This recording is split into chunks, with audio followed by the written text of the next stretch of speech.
बिस्मिल्लाहिर्रहमानिर्रहीम। काला रब्बि इश्रह ली सदरी वयस्सिर ली अमरी वहलुल उक़दतम मिन लिसानी यफ़क़हू क़ौल। डियर स्टूडेंट, अस्सलाम वालेकुम। आज हम बहुत ही इम्पोर्टेंट टॉपिक की तरफ जा रहे हैं, जिसमें आज हम इस चैप्टर में आगे आने वाले जो फार्मूले होंगे, जो इक्वेशंस होंगी, जिनको हमने बार बार इस्तेमाल करना है, आज उनकी डेरिवेशन के बारे में पढ़ेंगे और कुछ बेसिक कॉन्सेप्ट को स्टडी करेंगे। एंड आफ्टर देन हम कुछ इनकी एप्लीकेशन के बारे में भी काम करेंगे।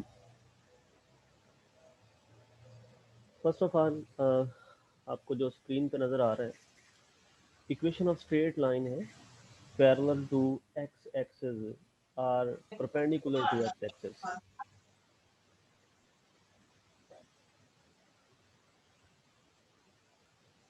A straight line parallel to x-axis are perpendicular to y-axis has equation y is equal to a, where a is any constant। यानी ऐसी लाइन जो x एक्सिस के पैरेलल हो या फिर y एक्सिस के परपेंडिकुलर हो। अब ये दो बातें जो है, इनका मतलब एक ही है। फर्ज करें ये आपके पास एक्स वाई कोऑर्डिनेट सिस्टम है।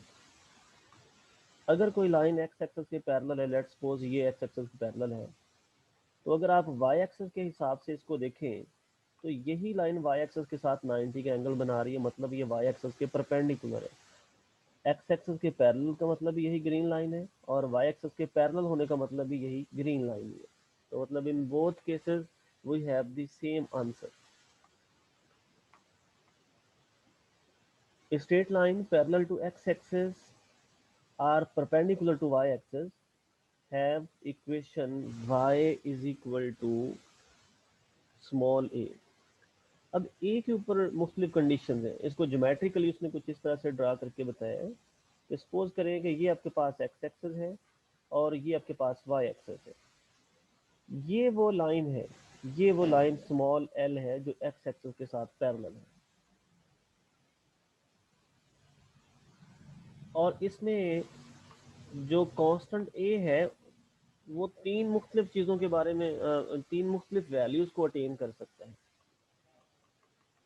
उसमें फर्स्ट वैल्यू है ए ग्रेटर देन ज़ीरो, यानी यहाँ पे ए ग्रेटर देन ज़ीरो है। अगर ये एक्स एक्सिस है और ये वाई एक्सिस है, तो वाई एक्सिस को अपवर्ड साइड पे आप अगर वैल्यू लेते जाएं तो वो पॉजिटिव वैल्यू, तो यहाँ पे पॉजिटिव ए होगा। ए इज एनी कांस्टेंट। अगर ए ग्रेटर देन ज़ीरो होगा तो देन द लाइन एल जो होगी इज अबव एक्स एक्सिस। जाहिर सी बात है, वाई एक्सिस के ऊपर आप वैल्यू चेक कर रहे हैं तो ये अबव एक्स एक्सिस पॉजिटिव होगी, और बिलो दी एक्स एक्सिस जो है वो वाई की वैल्यू नेगेटिव होगी। अगर y is equal to two है, two two y is equal to a है, और a की जगह पे आप सपोज कर लें टू, तो टू एक्स एक्सिस के ऊपर ही आ सकता है ना वाई एक्सिस के ऊपर, अगर आप इसको चेक करने जा रहे हैं तो। इसको मजीद डिटेल से देख लेते हैं। लेट्स सपोज ये आपके पास कोऑर्डिनेट एक्सिस है। अगर मुझे वैल्यू चाहिए y is equal to three की, तो मैं क्या करूँगा, ये मेरे पास वन होगा, ये टू होगा और ये थ्री होगा। तो ये वो पॉइंट है जिस पे आपने लाइन ड्रा करनी है। इसी तरह अगर y is equal to minus three होगा, तो फिर डेफिनेटली आप इस ओरिजिन से डाउनवर्ड जाएंगे। ये माइनस वन, ये माइनस टू और ये माइनस थ्री। इट मीन्स अगर माइनस थ्री जो है वो ओरिजिन इसके एक्स एक्सिस के बिलो है, तो आप यहाँ से लाइन पास करवाएंगे। तो ये जो लाइन है जो एक्स एक्सिस के पैरेलल है, ये तीन मुख्तलिफ तरीकों से ड्रा की जा सकती है। या तो ये अबव एक्स एक्सिस हो सकती है, या फिर बिलो एक्स एक्सिस हो सकती है, या फिर लास्ट केस है कि ऑन दी एक्स एक्सिस हो सकती है। ये तीन ही केस बन सकते हैं। अबव दी एक्स एक्सिस तब होगी जब ये जो कांस्टेंट ए जिसका नाम आपने रखा है, ये कांस्टेंट पॉजिटिव हो, यानी ए ग्रेटर देन ज़ीरो हो। और बिलो दी एक्स एक्सिस तब होगी जब यही ए जो है वो लेस देन ज़ीरो हो। और अगर ए इक्वल टू एग्जैक्टली ज़ीरो आ जाए तो इट मीन्स ये on the x axis he line है। तो ये तीन पॉसिबिलिटीज इसकी बन सकती थी।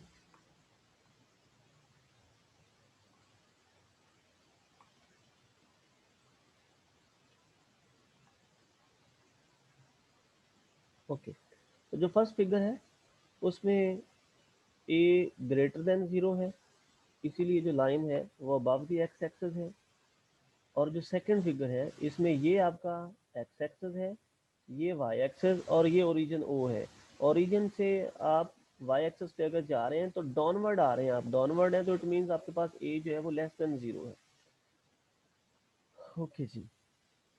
एंड थर्ड वन केस है व्हेन a इक्वल टू 0, तो then line l becomes the X axis, तो एग्जैक्टली वो एक्स एक्सिस के ऊपर ही आ जाएगी लाइन जो है।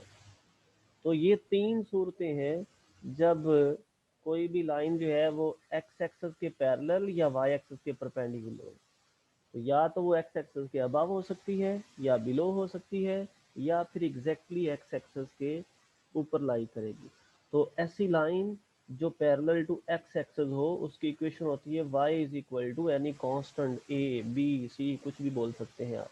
और कांस्टेंट पे डिपेंड करता है, अगर कांस्टेंट पॉजिटिव है तो लाइन अबव एक्स एक्सिस होगी, और अगर कांस्टेंट नेगेटिव है तो लाइन बिलो एक्स एक्सिस होगी, और अगर कांस्टेंट इज इक्वल टू 0 है तो देन आप समझ लीजिएगा कि लाइन जो है वो एग्जैक्टली एक्स एक्सिस के ऊपर लाई करेगी। तो फिर the equation of X axis, क्योंकि हमने पढ़ा है कि y is equal to a जो है ये ऐसी लाइन की इक्वेशन है जो पैरेलल टू एक्स एक्सिस है। तो अगर a इक्वल टू 0 हो जाता है तो it means y equal to 0, तो y इक्वल टू 0 फिर इक्वेशन बनेगी एक्स एक्सिस।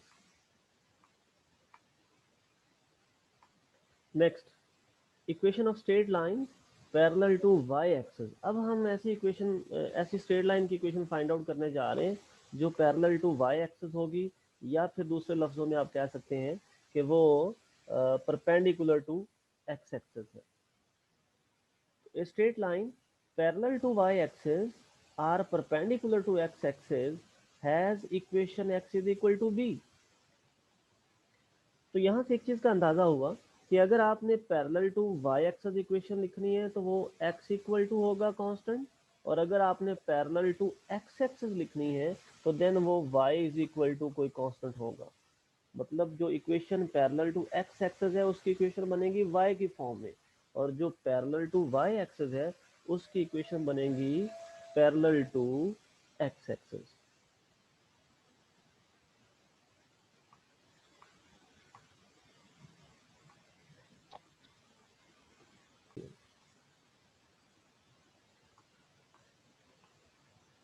जी, इसकी ज्योमेट्री देखते हैं बेटे इसी तरह ही।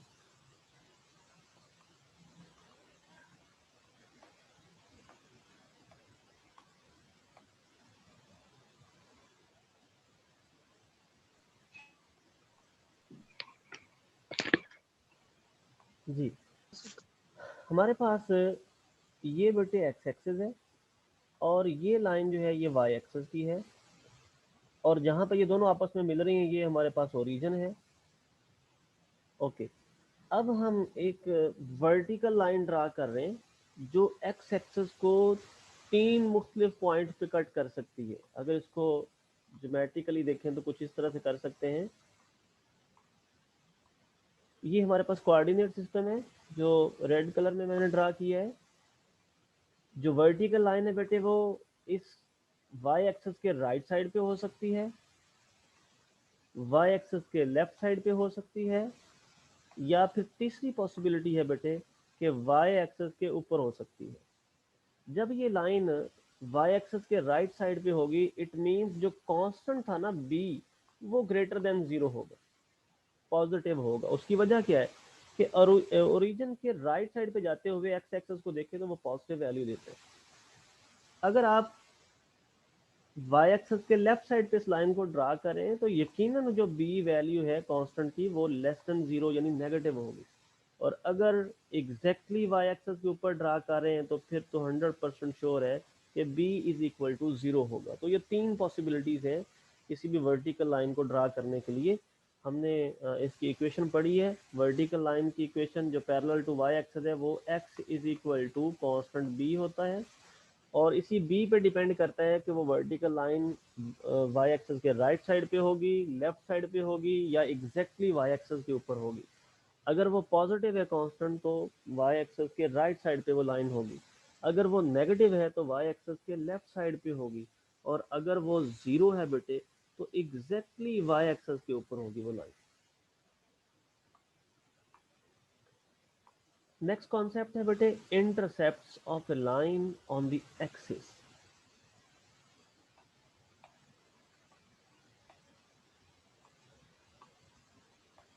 हाँ जी, intercept first of all. Excuse me sir. जी सर जी कुछ को ऐड कर लें, वो बॉयज ग्रुप में लिंक नहीं था भेजा अली भाई मैं, बेटे उनको ये पता ही नहीं।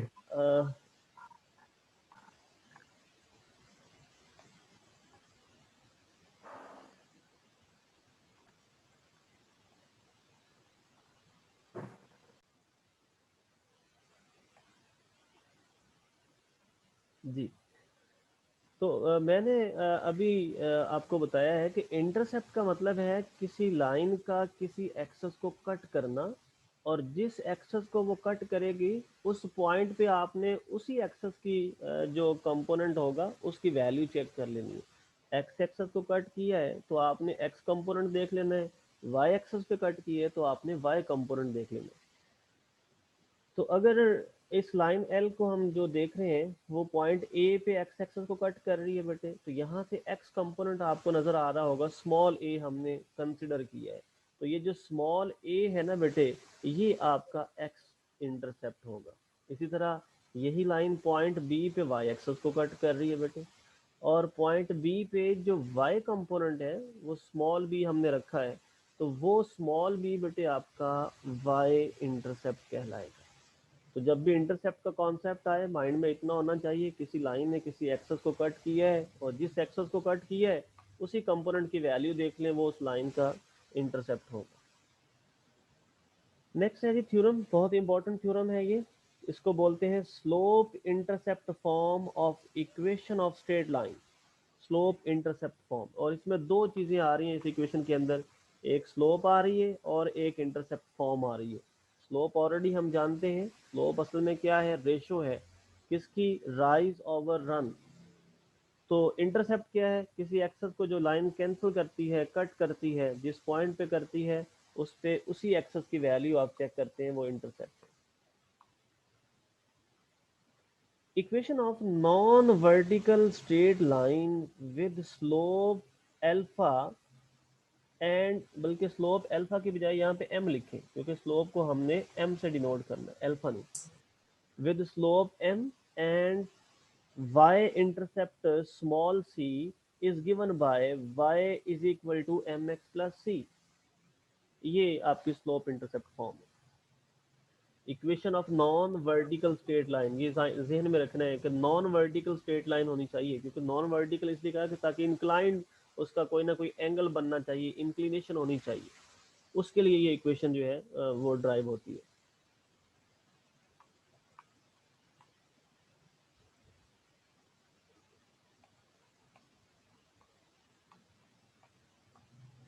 जी, इस थ्योरम को प्रूव करने हमने कि y is equal to m x plus c जो है ये स्लोप इंटरसेप्ट फॉर्म है। इसमें m आपकी स्लोप है और c इसमें y इंटरसेप्ट है। हमने इस फार्मूले को ड्राइव करना है। इसकी डेरिवेशन के लिए इसकी ज्योमेट्री सबसे पहले देखते हैं बेटे। ये आपके पास एक्स एक्सिस है और ये आपका वाई एक्सिस है, जहाँ पे दोनों इंटरसेक्ट कर रहे हैं वो आपका ओरिजिन है। एक आपने लाइन एल कंसिडर कर ली,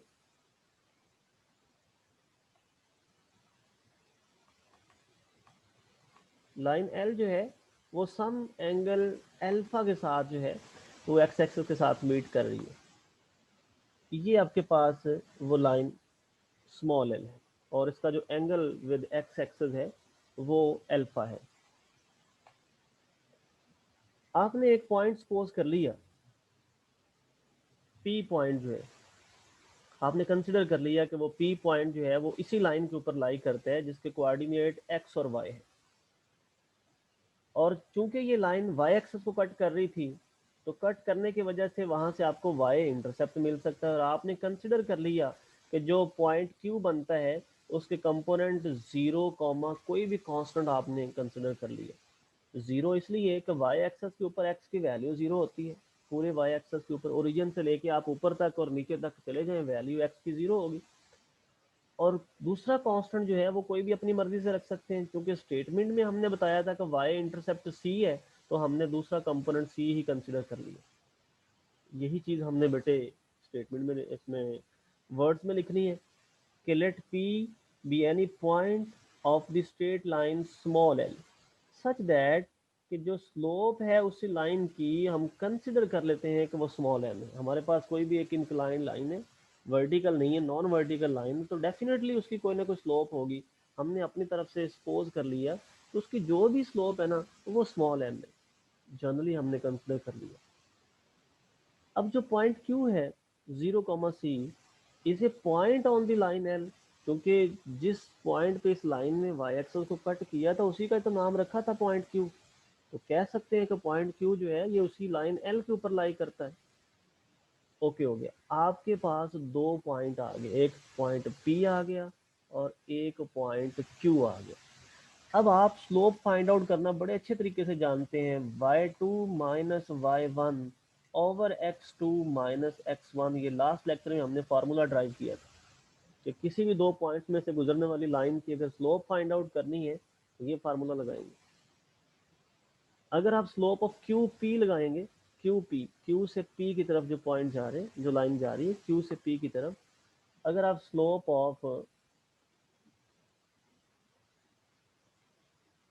क्यू पी, ये जो लाइन है इसकी स्लोप आप फाइंड आउट करेंगे, तो देन इस फार्मूले को सामने रखते हुए y2 यानी यहाँ से कंपोनेंट आएगा स्मॉल y, तो ये स्मॉल y आ गया माइनस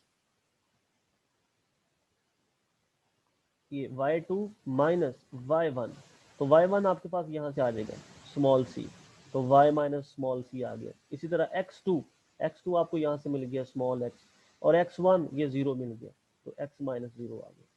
अब चूंकि स्लोप ऑफ लाइन जो है वो हमने कंसिडर की है कि स्मॉल m है, उसकी जगह पे आपने स्मॉल m लिख दिया, तो y माइनस सी ओवर स्मॉल x आ गया। इस x को इससे मल्टीप्लाई कर दे तो ये y minus c is equal to m x आ गया। हमें तो y की वैल्यू चाहिए, c को उठा के इधर ले जाए तो माइनस का c जब दूसरी तरफ जाएगा तो प्लस का c, तो y is equal to m x plus c. यही हमने फार्मूला ड्राइव करना था, और इस इक्वेशन का नाम है point slope intercept form, slope intercept form. और जब भी आपने प्रॉब्लम्स के अंदर यूज करनी है कोई इक्वेशन तो आप उसको जरूर नॉमिनेट करेंगे, उसका नाम लिखेंगे एंड आफ्टर देन आप उसको अप्लाई करेंगे।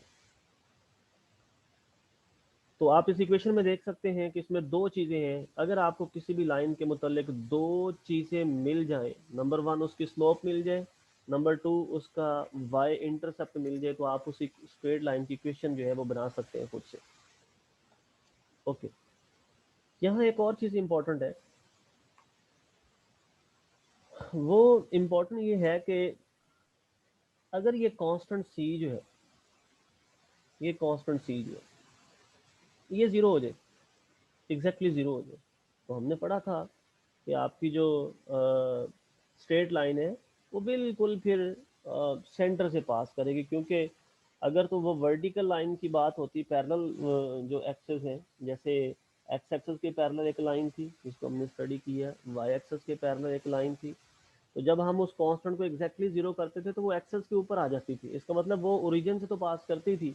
अगर इंक्लाइंड कोई भी लाइन हो जिसका सम इंक्लिनेशन एंगल अल्फा हो, अगर उस लाइन की भी ये कॉस्ट जो इंटरसेप्ट सी है ये जीरो हो जाए, तो इट मीन्स वो भी सेंटर पे ही पास करेगी। उसकी वजह ये है कि ये सी असल में ओरिजिन से लेकर ऊपर तक का ही तो फासला है ये वाला। अगर ये सी जीरो हो गया तो इसका मतलब है ओरिजिन पे आ गया, तो वो लाइन ओरिजिन से पास करेगी। तो ये अक्सर ऑब्जेक्टिव में पूछ लिया जाता है कि अगर y is equal to m x plus c कोई भी लाइन है तो ये लाइन ओरिजिन से पास करती है कि नहीं करती। अगर तो c नॉन जीरो है तो डेफिनेटली वो ओरिजिन से पास नहीं करेगी, लेकिन अगर c जीरो है तो आप इसको जो है वो श्योर आपके लिए होना चाहिए, मेक श्योर करेंगे इस चीज़ को कि 100% गारंटी होगी इस चीज़ की कि वो सेंटर से ही पास करती है। ओके जी, सेकेंड इक्वेशन हमारे पास है,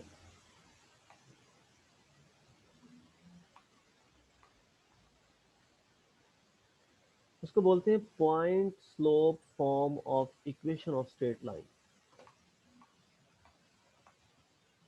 point slope form of equation of straight line. जैसे इसके नाम से जाहिर है कि एक इसमें बच्चे पॉइंट होगा और साथ उस लाइन की स्लोप होगी आपके पास। ये दो चीजें आपने इस्तेमाल करनी है और आपने रिक्वायर्ड इक्वेशन ड्राइव कर देनी। स्टेटमेंट इसकी कुछ इस तरह से है कि equation of non vertical straight line L with slope m passing through the specific point Q, और Q पॉइंट के कोऑर्डिनेट जो है वो x1 y1 है। तो देन जो point slope form of equation बनेगी वो बनेगी y minus y1 is equal to m into x minus x1। अब इसमें m स्लोप है, x1 और y1 मिल के पॉइंट Q बनाते हैं, और स्मॉल x और स्मॉल y जो आपने आर्बिट्रेरी पॉइंट एक वहां पे सपोज किया होगा वो उसको जनरेट करते हैं।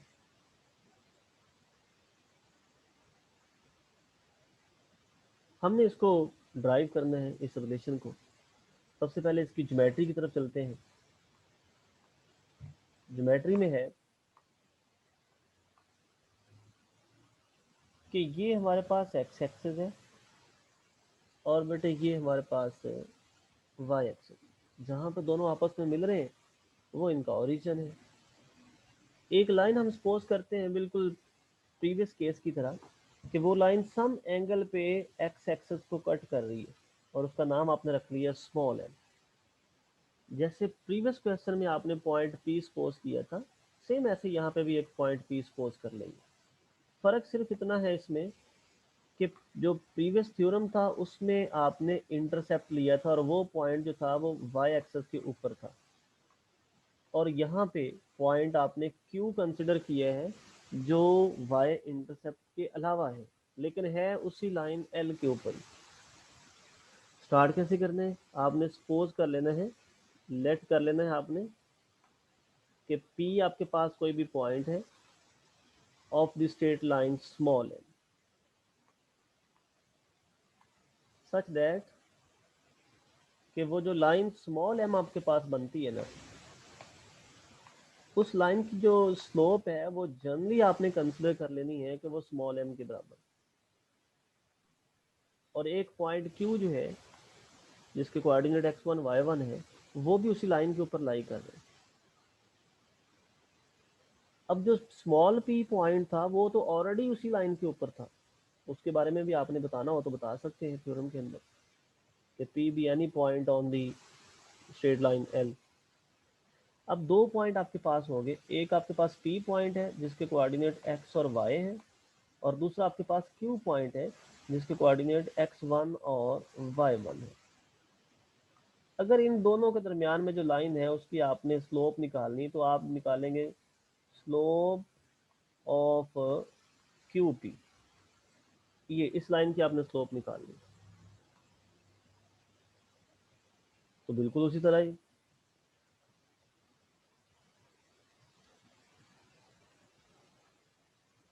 QP यानी P के कोऑर्डिनेट आप पहले लिखेंगे और Q के कोऑर्डिनेट आप बाद में लिखेंगे।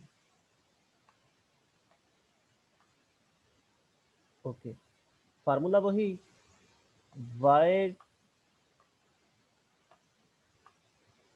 y2 minus y1 over x2 minus x1।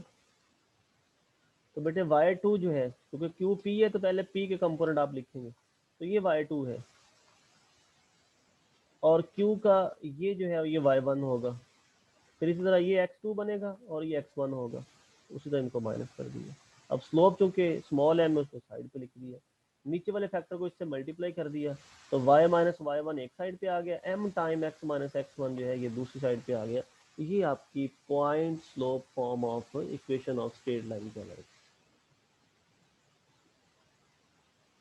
इसी चीज को सामने रखते हुए इसी ज्योमेट्री को जो अभी हमने स्टडी की है, जो नेक्स्ट थ्योरम है उसमें ज्योमेट्री थोड़ी सी डिफरेंट है लेकिन आपने सेम ज्योमेट्री के साथ इसको जो है वो वेरीफाई करना है।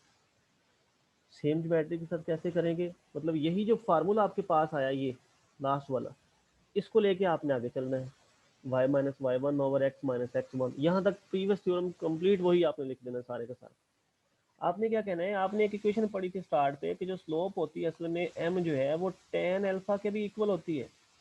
तो आप यहाँ पे लिख देंगे tan alpha is equal to y minus y one over x minus x one. आप tan अल्फा को लिख सकते हैं sin alpha over cos alpha is equal to y minus y one over x minus x one. Interchange कर लें बेटे। Interchange कैसे करेंगे, इसको और इसको आपस में इंटरचेंज करें, बल्कि इसकी बजाय इसको रहने दें, आप इंटरचेंज करेंगे इसको और इसको। x माइनस एक्स वन ऊपर आ जाएगा और इसके बटे में वही cos alpha equal y minus y one ऊपर और बटे में आ जाएगा sin अल्फा।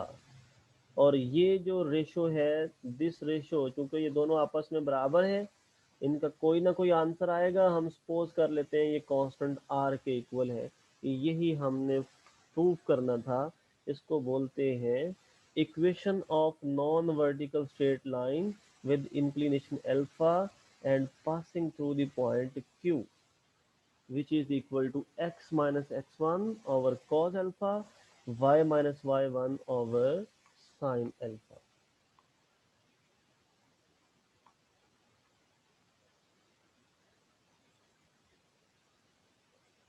जी नेक्स्ट थ्योरम नंबर 4 है। थ्योरम नंबर 4 भी बिल्कुल इन्हीं लाइनों पे चल के आपने वेरीफाई करना है। सेम उसी तरह ज्योमेट्री, सबसे पहले ये आपके पास एक्स एक्सिस है और ये आपके पास वाई एक्सिस है। उसी तरह ये आपके पास एक स्ट्रेट लाइन है, पी पॉइंट होता था, एक उसके साथ आपने क्यू पॉइंट लिया था, आपको याद होगा। अब तीसरा एक पॉइंट आपने आर ले लेना जिसके कोऑर्डिनेट x2 y2 होंगे। अब आपने करना क्या है, यहाँ पे आपने q और p की स्लोप निकालनी है और q और r की स्लोप निकालनी है। ये दो काम करने हैं आपने। आपने कहना है कि since P Q R are collinear point, collinear का मतलब एक ही लाइन पे, देखिए जरा एक ही लाइन पे तीनों पॉइंट है। अगर एक ही लाइन पे है तो फिर क्यू पी की स्लोप और क्यू आर की स्लोप, यानी इन दोनों की स्लोप और इन दोनों की स्लोप बराबर होनी चाहिए। क्योंकि हमने प्रीवियस लेक्चर में यही पढ़ा था कि जो भी तीन पॉइंट कोलिनियर होते हैं उनके दरमियान में जो स्लोप है पहले और दूसरे, दूसरे और तीसरे के दरमियान में, वो सेम होती है। वही कॉन्सेप्ट हम यहाँ पे रिपीट करने लगे। अब सबसे पहले आप स्लोप ऑफ क्यू की निकालेंगे। फार्मूला स्लोप का वही है y2 minus y one over x2 minus x1। तो Q और P पॉइंट को आप यूज करें। ये आपके पास Q पॉइंट है और ये P पॉइंट है, इनको यूज करें, y minus y one over x minus x1 आ जाएगा। फिर आप Q और R को यूज करें तो ये y2 minus y one over x2 minus x1 आ जाएगा। यहाँ से ये जो नीचे वाला x माइनस x1 है, ये वाला, इसको उठा के जस्ट राइट साइड पे ले जाए। जब ये राइट साइड पे हो जाएगा तो यही आपकी टू पॉइंट फॉर्म इक्वेशन बनेगी। इसको अल्टरनेटिव फॉर्म में, डिटर्मिनेंट फॉर्म में लिखना हो तो इसको कुछ इस तरह से लिख सकते हैं, x y one first point, x one y one one, second point x two y two one which is equal to 0। ये इसकी अल्टरनेट फॉर्म है।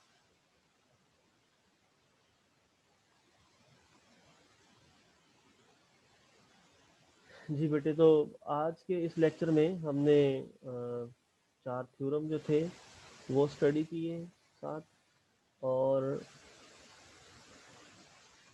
उनकी डेरिवेशन सीखी है, स्पेशली उनकी ज्योमेट्री के बारे में हमने बात की है। और अब नेक्स्ट जो लेक्चर होगा हमारा, उस लेक्चर में हम इन्हीं थ्योरम्स की एप्लीकेशंस और चंद एक थ्योरम्स इनके साथ जो है वो और हम स्टडी करेंगे, ताकि हम जो लाइंस के मुतल्लिक बेसिक इक्वेशंस हैं, कम से कम हम उन तमाम इक्वेशंस को अच्छी तरह से स्टडी कर सकें और उनको फिर आगे अपने फील्ड में अप्लाई कर सकें।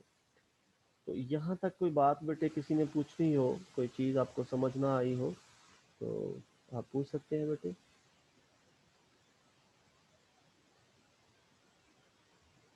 ओके जी, अपना ख्याल रखिएगा बच्चे। अल्लाह ताला आप लोगों को ज़िंदगी दे, सेहत दे। अल्लाह हाफ़िज़। अस्सलाम वालेकुम।